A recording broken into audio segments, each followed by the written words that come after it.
everybody. Welcome to the Magic Behind the Ukrainian Actors. Today we have Arthur Ignatenko. Oh no, how You do I said it right. That was actually on point. I love it how you is? pronounce it. Because I Yeah. always have problems with the pronunciation of the Ukrainian last names. Oh, it's okay. I'm sure I have some problems with pronunciating the German names as well, especially the last names. Yeah, it depends. Yeah. But welcome to the interview. We are happy that Thank you are you so here. much, Bianca. Thank you so much. Thank you for having me. Yeah, you're welcome.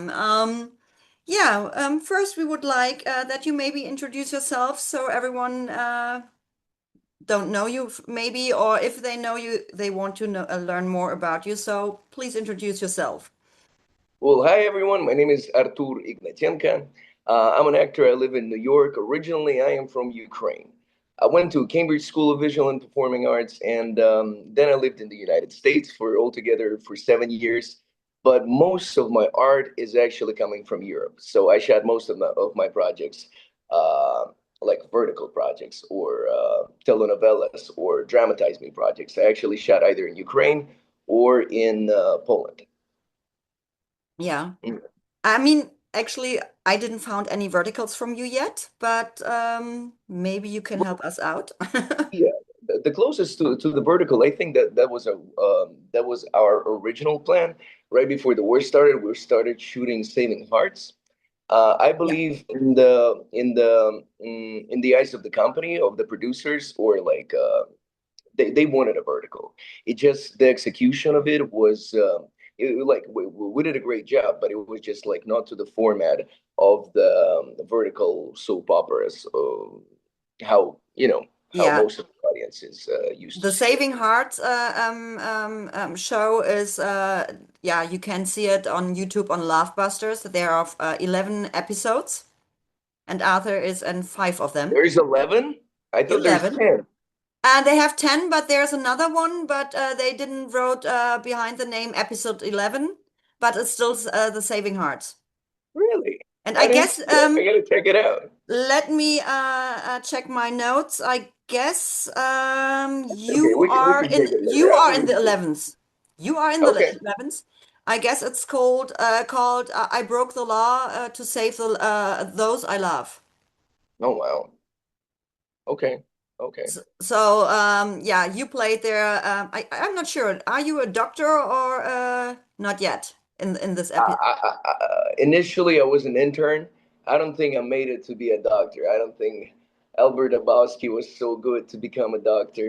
So he became a stand-up comedian. That's what I remembered. Yeah, it was really funny. I mean, the match between you, Istan, and it was Tanya, right? Tanya Love, yeah, Yeah, Lavruka. yeah. It was amazing. Yeah, Um, undeniable, undeniable. I remember auditioning with her because initially for Molly Palmer. For Molly Palmer, I remember I was auditioning with both Tanya Slova, and then I was auditioning with Tanya. I, And chemistry with Tanya was really, really. yeah, Both of them are Tanya's, but Lavrushka, like the chemistry was really undeniable in the room. yeah. I guess for this role, Tanya is, I guess, a better choice. I mean, I love Tetiana Slova. I love her. But I guess for this role, Tanya was a good choice. I mean, they both would be great, but but Lavrushka, who played Molly Palmer, she definitely brought some uniqueness and some strength to that character and Yeah, some decisiveness. And it was just a pleasure. You know what I mean? You just feel it as an actor. You feel it instantly when you have a connection with an actor yeah, or an actress, or if you don't. With Istan, obviously, he's such a funny fella. He's from Canada. He lives in Ukraine for over like 20 years. Even now, like, you know what I mean? The war is happening in Ukraine and he's still there. He didn't move. I'm I not moved. sure. Isn't he? Don't he have some Ukrainian relatives because of Yeah, his I believe. name? Yeah. Rozumny, which means smarty pants, in translation from Ukrainian. I do believe so. I believe it's either his grandparents or his parents. Yeah, Someone, either on dad's yeah, side or mom's side. Yeah, they were from Ukraine originally. yeah. Like, believe me, he speaks really good Ukrainian. He does not speak any Russian, He speaks English and really, really good Ukrainian. And he can speak German because in one of the mini movies, I found it by mistake. I don't know if I said it in the last interview. He played a guy who been in a kind of speed dating, and he was a little bit mad, and he said something like, for example, he hate when women sneeze. And this lady didn't want to meet him or date him, so she pretended to sneeze. And then he was disgusted by it, and out of the And he nowhere said, he said Gesundheit. Gesundheit. Ah, That there you means go. bless you. Yeah, yeah, I know what it means. Well, I think Istan Razumli does not speak. With all respect to Istan Razumli, I don't think he speaks German at all. But I was laughing, and it wasn't dubbed. He said it by himself. Wait, what's the right pronunciation? Is it Bezudenhoit or Bezudenheit? Gesundheit. Bezudenheit? I'm Gesundheit. saying it all wrong. Bezudenheit. Yeah. Bezudenheit. Thank you very much. Yeah, I have to explain. I'm German actually, so that's why I can say that. Um, Yep, yeah, so I think we could tell. I think we could tell you're German. There's some hints that give it away. it is? Oh, definitely. Okay. I don't know. I mean, it's a compliment. There's nothing against it. Yeah, I I'm love just German. I'm I'm just proud of thinking it. about what hint you could see that I could be German. I mean, for sure Well, an one of the accent. most obvious. There you go.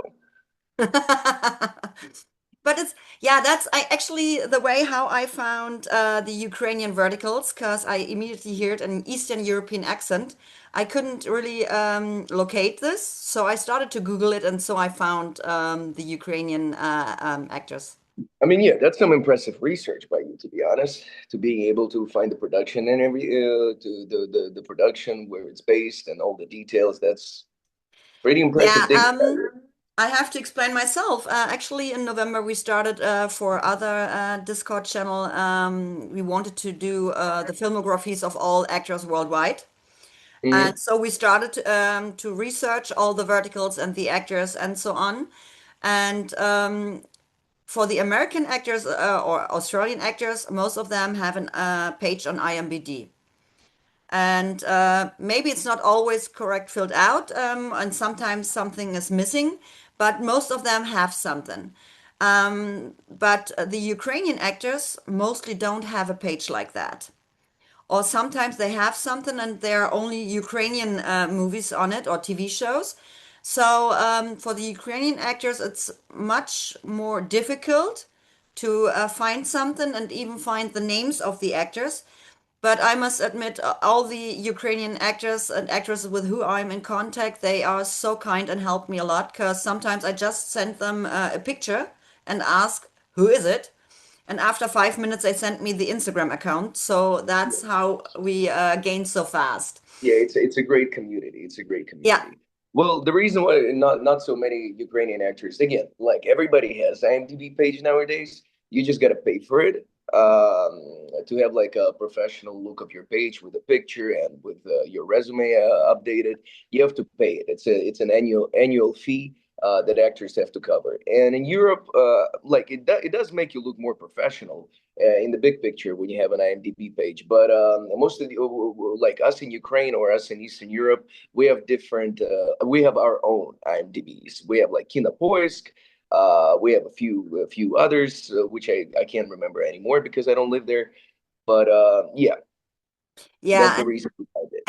And the most problem is if they have pages like this, they are only in Ukraine. So Well, everyone else yes, yes, can't yes. really It's either in read it. Russia or in Ukrainian. Yes. Yeah, and since the letters are in Kirill, so it's more difficult to read what it's going on. I mean, you always can make screenshots and put it to Google Lens, but it's more difficult to read it. But yeah, there are a few things. And during my research work, I even found, by mistake again, a German actor who lives in New York, but he was acting in three verticals in the States.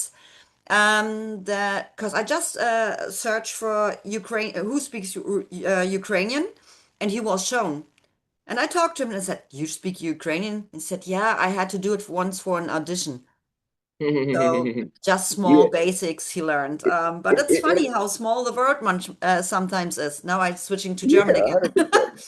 It's really funny, yeah, because in America you get to audition as a European, just in general. You have to audition for a lot of characters. Like for example, I auditioned for Belarusian character, and even though like I have family in Belarusia and it is a similar language, like memorizing lines, you know what I mean? Like doing an audition like in Belarusian, which you don't really speak, but you kind of understand, but you don't know the exact pronunciation of words, like all of them. It is tricky. I once did a police officer from Czech Republic, and I had a few words in Czech, which I don't speak, but I had Yeah. to fake it. Yeah. I think it's difficult. I think to learn Ukrainian is hard too because I started to learn it. Um, it's just the begin, but I What do you try. know? What do you Say it know? again. What do you know? Oh, don't ask me now. Well, you're the one who said that you've learned Ukrainian. No, If I said I that I know some German, I would definitely spill some words. I just recently started to learn it, so I'm far, far away to speak it. Just say one. We got you covered on that. We Ukrainians are not judgmental people. We just want to hear people speak Ukrainian. That's it. Um, what do I say? Um, oh Lord, now you got me. I That's got you really on the hard for spot. I me. put you on the spot. I'm terrible. I'm terrible for that. I mean, I can send it afterwards. After that, I could send you something. But right now, if I don't see it in front of me, it's really hard for me to pronounce it. So for me, it's really Well, yeah, I'm sure you know this word. Let's just say it together. It's like Dankeschön, like thank you. In our language, it's just 5 letters. It's a very short I word. didn't had we didn't had it in the lessons yet, but I know Privyet. Hello. Oh, well, привет But I is didn't learn Russian. it in the lessons. Uh, I learned it in the live stream of Bogdan Ruban. So right. Привет is Russian. In Ukrainian, it would be привіт. Privyet. Okay, then was the pronunciation Yeah, wrong. yeah. I'm And sorry. Dankeschön in Ukrainian, it's дякую. Say it again. Дякую. Diaku, Дякую. diaku, It's more like ja, дякую. diaku. Oh, Oh. someday I will have a knot in my tongue. So, um, I mean, the way you pronounced it, you might be really good in Mandarin or something. yeah, but I'm really bad in learning languages, so that's why I only speak English, and it's took a long time You're pretty until good I in read. English. Listen, I give you credit for that. You're pretty good in English. Thank I'm you. impressed. But I said it before. I had really problems to learn the language, and I thought, for what do I need English in my life? Until I started to grow up and traveled alone around the world and started to work. And my hobby, there are a lot of Americans, so I have to speak. And yeah, And you're mostly doing a great at job at it. work, because I had most of them, they don't speak German, so I had to speak English. Right, Bianca. And the best way is learning by doing. And if you don't use another language, you forget a lot things. 100%. Yeah. I once studied German, believe it or not. Yeah, and to learn German, it's very hard because our pronunciation and the grammar is horrible, even for us Germans. Yeah, and Uh, your words are so long. Sometimes you mix them together, and it's just like, oh wow. It's an interesting language, though. My mom enjoys it a lot because she lives in Germany, so my mom enjoys. She loves Germany just in general, and she likes the language too. And she's yeah. really happy there, I which I'm mean, really, you really told happy me for. about your mom where she lives, and in this area, it's sometimes a little bit harder because of the dialect in this area. If Right? there's someone is starting really to talk in this dialect, even we Germans have problems to understand it. Yeah. I've noticed that. I've noticed. The closer you get to like Netherlands or something, people in Bavaria don't understand people who are like who are still in Germany, but you know what I mean, closer north. Yeah, yeah. I mean, thanks God, not every area in Germany have a bad, not bad dialects that I don't like them, but that they don't speak so much dialect. Right. And even for most of them, I'm original from Berlin. They don't recognize that I'm from there because I don't Right. have the dialect so bad. Right, Bianca. So Bianca, So, just wanted to throw in here. I have about 30 minutes. So if yeah, you wanted to ask some yeah, specific questions, let's do that. yeah. Um, we have actually already talked about some subjects which I wanted to ask you. And for example, actually, how did it start that you thought about to start with acting? With acting. Well, I was very little. I was like 13 years old. I still like my mother, she was in the entertainment industry. She was a model and actress, so I constantly like, you know what I mean? I saw her on the screen, I liked it. Um, I just like this industry a lot. And just somehow life kind of navigated me there. Like when I was 13, 14, we already started shooting movies with my friends from school. I was writing them and I was acting in them. My other friend was a really, really good camera operator and director. Now he works in the production. He actually worked on HBO Chernobyl and stuff like that. So yeah, it started like really young, and then I sent an application to Cambridge School of Visual and Performing Arts. That was the only acting school when I was 17 that I applied to. And they accepted me. And I was like, well, I'm doing it. That's So that's amazing. that's how I kind of got into acting just in general. Yeah, I But think but I always loved movies. Like movies was such a is holding such a sweet spot in my heart. You know what I mean? yeah, because most of the actors playing in theaters, some in movies, and there are so many different ways to act.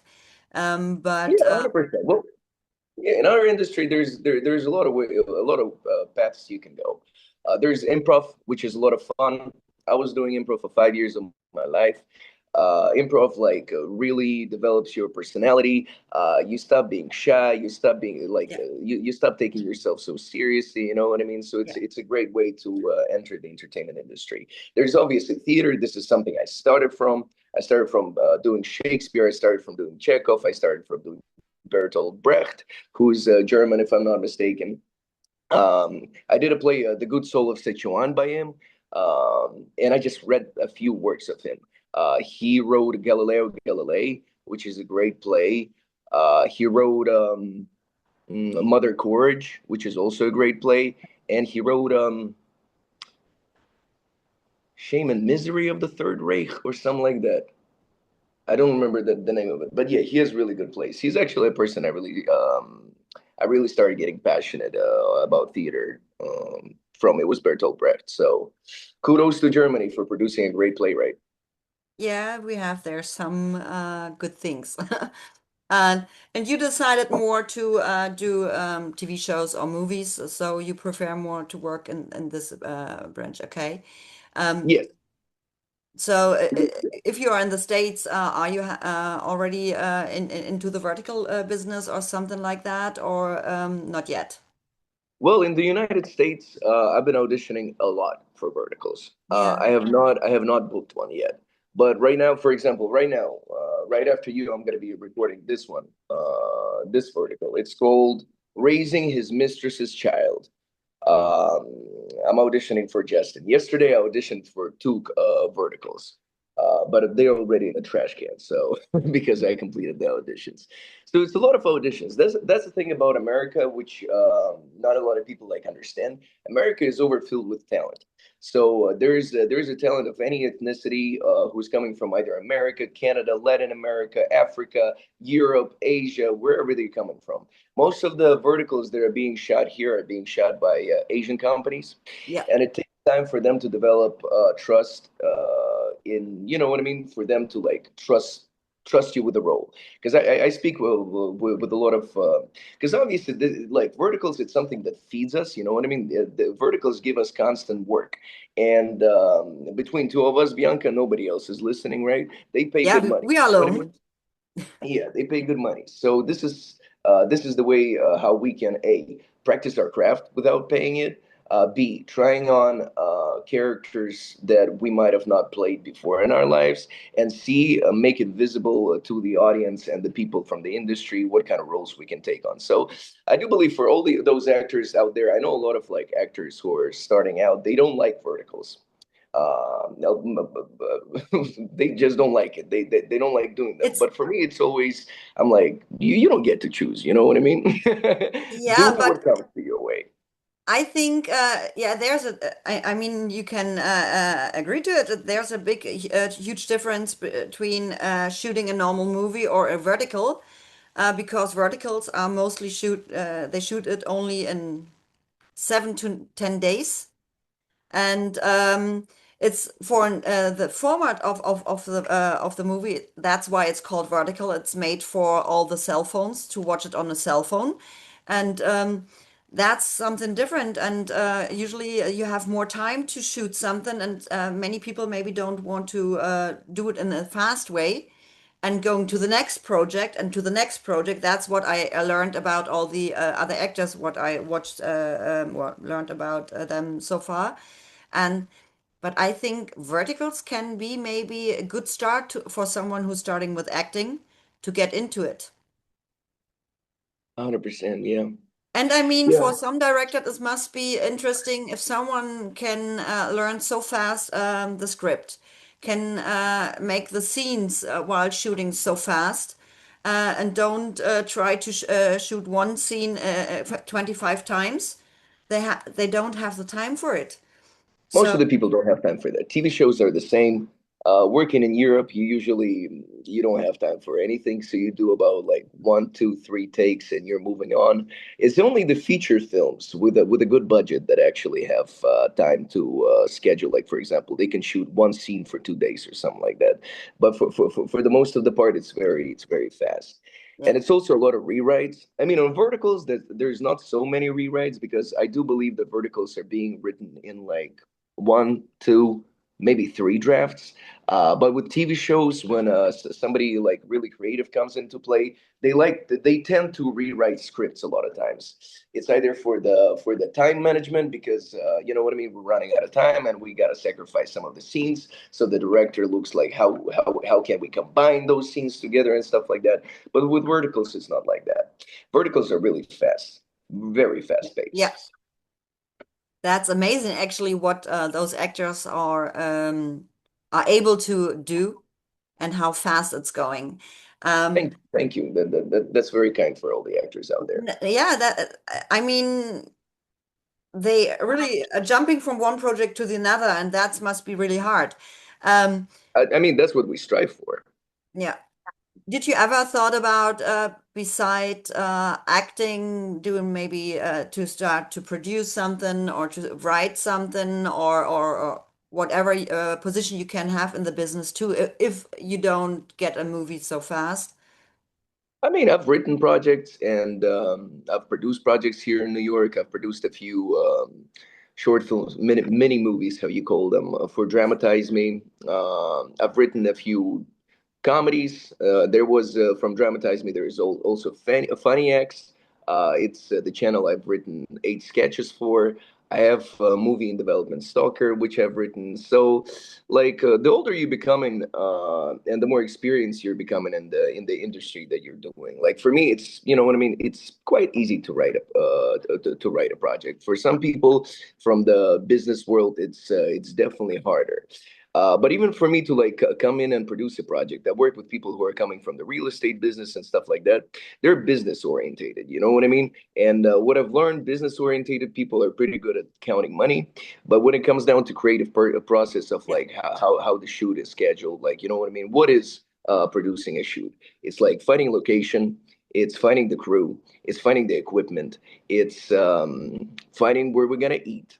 You know what I mean, or what's Taking going to be care, the catering. yeah, It's taking care of the it's the art actors. department, it's the makeup department. You know what I Yeah. mean? And if you have all that down, and we actors like I've experienced so many shoots throughout my 12-year career. You know what I mean? That like it's easier for me to put something together than for from a person who's coming from money from the Yeah, other side of the business world. because you know what you are talking about. 100%. And plus, you know what I mean? Like we're still coming from business. It's not show talent, right? It's Yeah, show business. yeah. That's important. I mean, I learned something about that too. I helped a friend to produce some music videos. I've been the production assistant, so that's Okay. why. I knew something about it too. But I guess you have to take a look if one thing is not working out, that you maybe have a second thing where you could maybe get into it if this one not working. That's actually another question. If it's not working out, that you get some roles. I mean, I wish you good luck with this. Do you have a plan B? What would you do if the acting part not working out for you? Um, well, you always have a plan. It would be in the entertainment industry. I like real estate a lot. I like investing in these or other things because like the way our business functions, you know what I mean? You get money from a project. It's not like a steady job that you get a monthly income. You don't know what's your monthly income is going to be this or next month.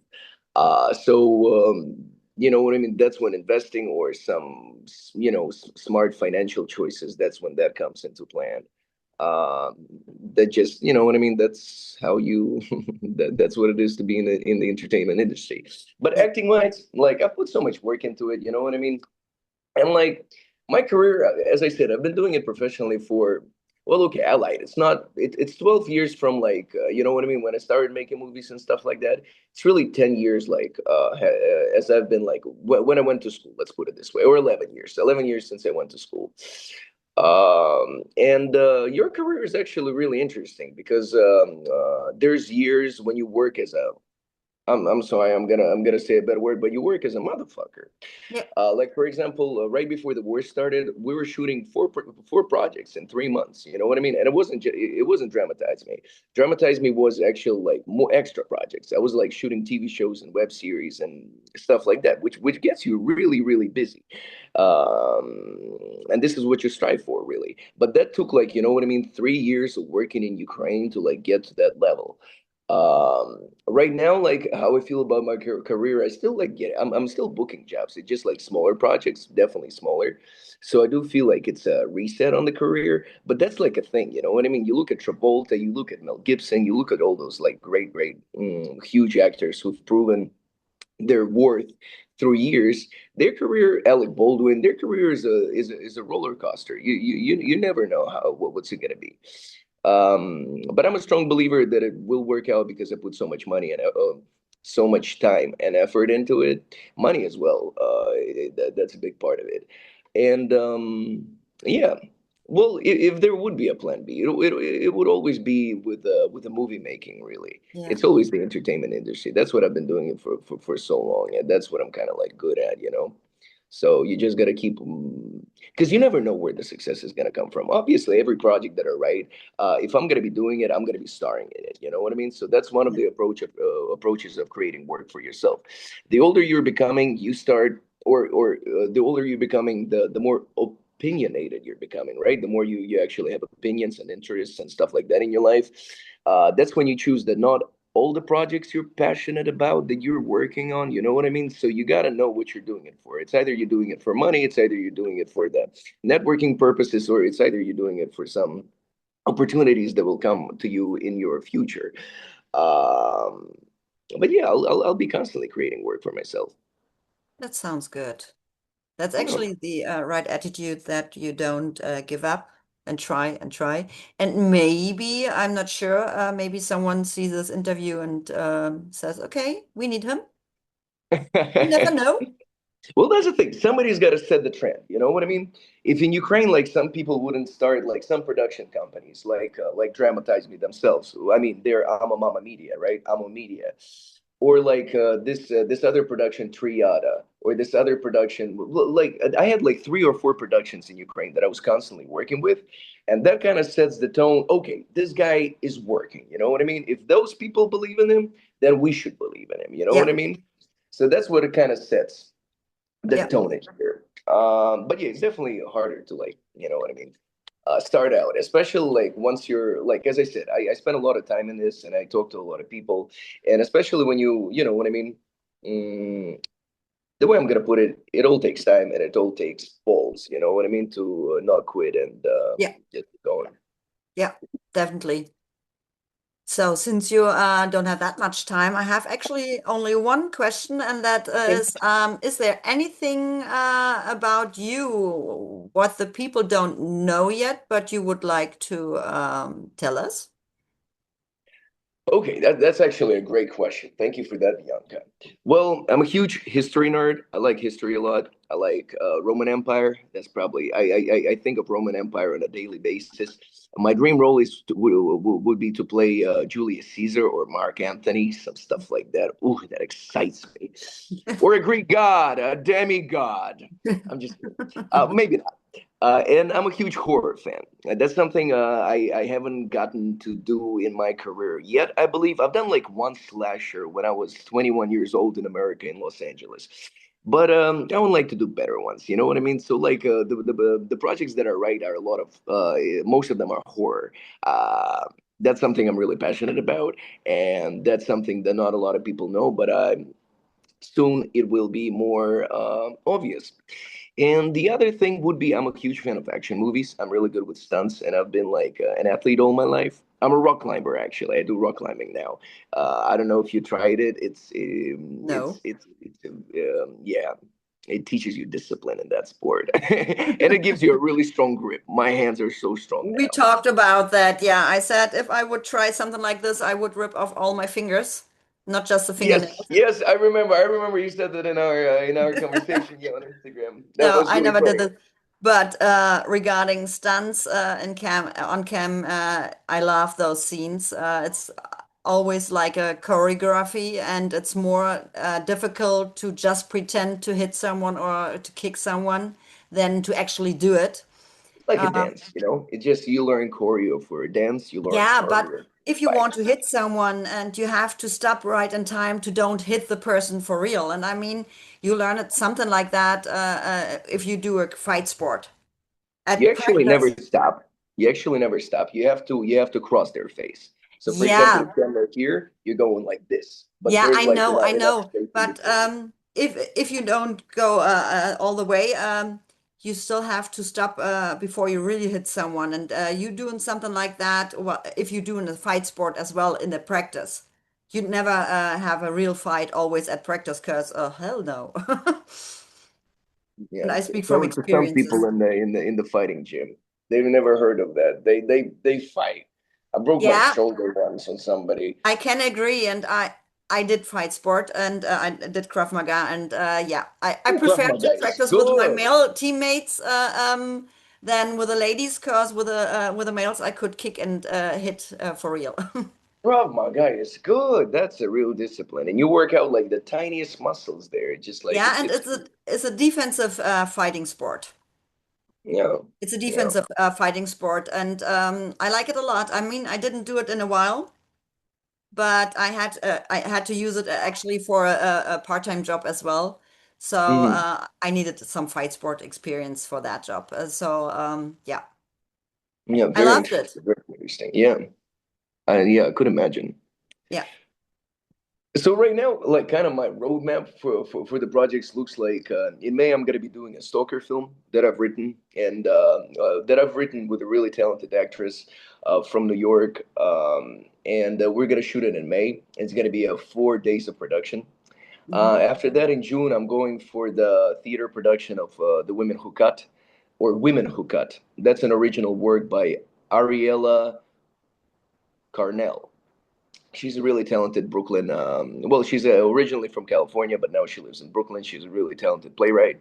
And after that, I'm going to be jumping on the movie Love You to Death, which is actually is going to be. I'm not sure if it's going to be financed by Amo Media, but it's people who work in the Amo Media who are shooting Dramatize Me and Yeah. all those verticals you were talking about. I don't know if you know the names. It's going to be Anton Skripets and Yeva Strelnikova. No, That's I'm both sorry. really, I'm really not good. so in the names of the people behind the cam. Right, right, right. Of course, we always get the credit. Actors Yeah, always that's get the actually credit, why but I that's did the it, actor because who are you making it happen. actors don't get much credit, and that's why I did this. That we have the filmographies on Discord that everyone can take a look in which movie their favorite actors and actresses are playing in.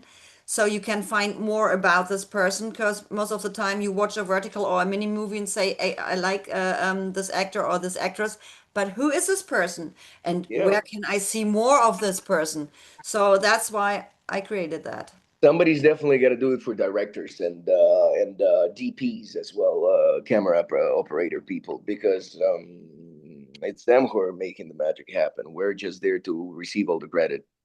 Yeah, I mean, you barely see the names in the movies or in the verticals, who's acting in there, and so It just that's the distracts. best way. Yeah, yeah. Yeah, thanks a lot for your time and that you No, joined thank you so me. much, Bianca. That's all the questions you got for me.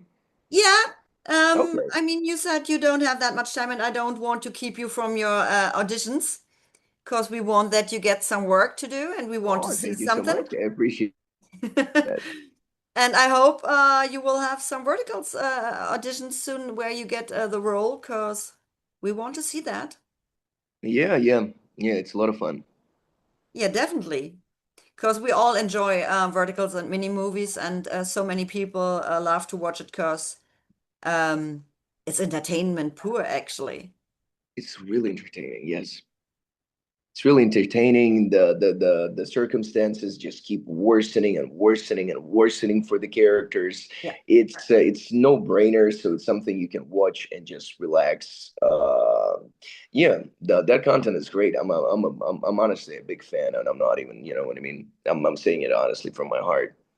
yeah, yeah, Mhm. definitely. Then we wish you good luck and a lot of success.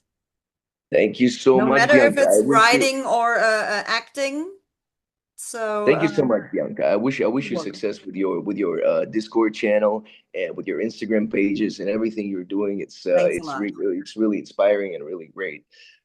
So thank you so much for people like you who are out there and they notice our work. It just makes us feel that our work doesn't go unnoticed, and sometimes we artists we feel that way. So I really appreciate you and people like you who are, you know what I mean, who are so supportive and just just not quiet, you know what I mean? Like the content reaches you and you have something to say back. Yeah, And feedback is so important. And yeah, thank you. you are more than welcome. I mean, it's a Thank you even win-win for this opportunity. situation You're for great. both of us. Well, good, Then Bianca. Thank you so much. If you have any other questions, please reach out. I'll be more than I happy to reach answer. out. But so far, so good. You will find something and I will reach out.